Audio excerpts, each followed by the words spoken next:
Alors bonjour à tous, aujourd'hui on va apprendre à faire un petit circuit tout bête, juste pour permettre de d'allumer et d'éteindre une lampe. Alors pour suivre vous aurez besoin d'une planche à pain, ainsi que de deux boutons poussoirs. Donc les boutons poussoirs ils ont quatre pattes, mais en fait elles sont reliées deux à deux, donc de ce côté elles sont reliées, et de l'autre côté aussi elles sont reliées ensemble. Ensuite vous aurez bien entendu besoin d'une LED, de votre choix, peu importe la couleur ou le type de LED tant qu'elle s'allume, et d'une résistance de 220 ohms, ainsi que de 4 câbles mâle-mâle. Donc c'est avec deux tiges au bout. Donc tout d'abord, donc je place en premier la résistance, comme ça au moins je suis sûre que même si ici j'ai pas branché le circuit donc il n'y a aucun problème, mais je sais que si jamais je me trompe avec la LED, elle grillera pas. Ensuite, juste en dessous du côté qui sera pas du côté de la LED de la résistance, je mets un fil. Et je vais mettre les boutons poussoirs euh, bah, à côté. Mais c'est pas vraiment important où ils sont par rapport au câble, mais plutôt dans le sens qu'ils sont.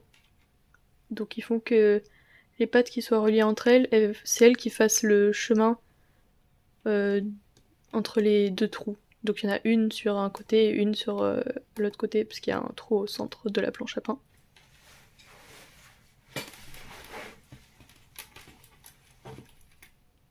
Et ensuite les câbles, faut en mettre un juste en dessous, donc là l'orange que j'ai mis de la première patte, et un autre juste en dessous de la première patte du second. Et donc c'est important que ce soit en dessous, donc là vous pouvez voir que c'est vraiment collé, parce que sinon ça va pas marcher, car c'est la manière dont est reliée à la planche à pain qui permet le fonctionnement du circuit, et de ce branchement en particulier.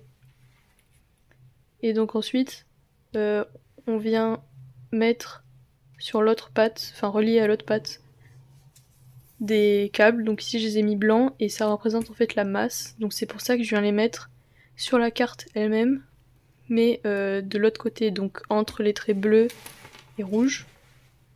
Donc comme vous pouvez le voir, je l'ai mis sur la première ligne, donc celle la plus proche du bleu. Et je les ai mis sur la même ligne. C'est ça qui est important surtout. Et ensuite, eh bien, je viens mettre un câble.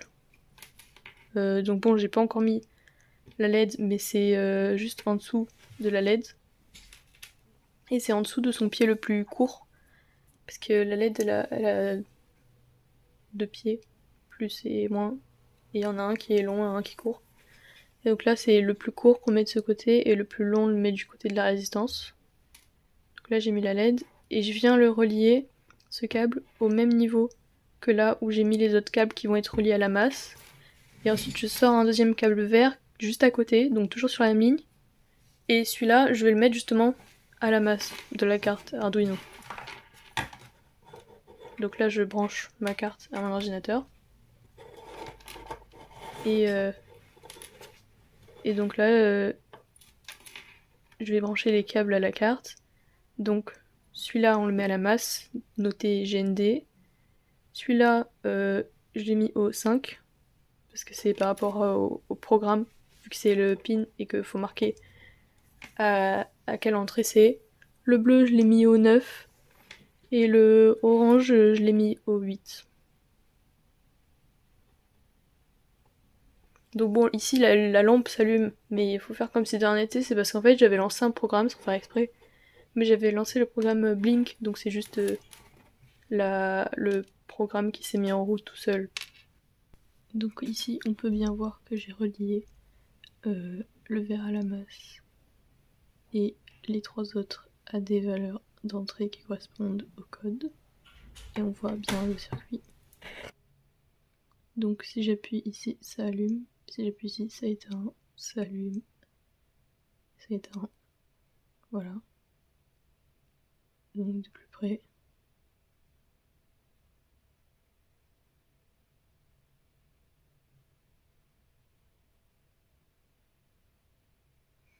Donc voilà, c'est une image pour que vous puissiez mieux voir. Et donc au niveau du code, donc là c'est juste l'affectation au pin. Donc c'est comme la dernière fois. Tout simplement on va juste relier par rapport au câble. Donc là l'entrée est 5, 8, 9. Donc voilà, ça c'est juste pour les repérer. Et on leur donne un nom. Et ensuite ici, on va décider lesquelles sont des sorties, lesquelles sont des entrées. Et donc celle de la LED, on dit que c'est la sortie. Et les deux boutons, c'est des entrées. Et le tiret pull-loop, en fait, c'est censé simuler un branchement d'une résistance connectée à une borne plus. Et en fait, ça sert juste à ce qu'il n'y ait pas de parasites. C'est-à-dire que, en fait, quand on presse le bouton, ça fait que le pin associé au bouton pressé, et ben on fait comme si c'était la masse. Mais donc s'il n'est pas pressé, il faut pas que ça fasse des parasites. Donc c'est pour ça qu'on met en pull-loop. C'est pour éviter que ça fasse comme si ça appuyait sans faire exprès. Parce que, comme je vous l'ai expliqué précédemment, quand on appuie, ça ferme le circuit. Et donc ici, c'est juste le programme qui va nous servir à quand on appuie ou pas. Donc si on appuie sur le premier, donc c'est celui de droite, de gauche. Donc low c'est quand c'est appuyé. Alors la LED s'allume, donc high. Et sinon, donc ça c'est genre c'est l'intensité en fait. Et si c'est celui de droite qui est sur lequel on appuie, alors l'intensité elle est low, donc la LED va tout simplement s'éteindre. Entendu, quand je parle d'intensité ici, je parle d'intensité lumineuse et pas du courant. Voilà, merci de votre écoute et à bientôt.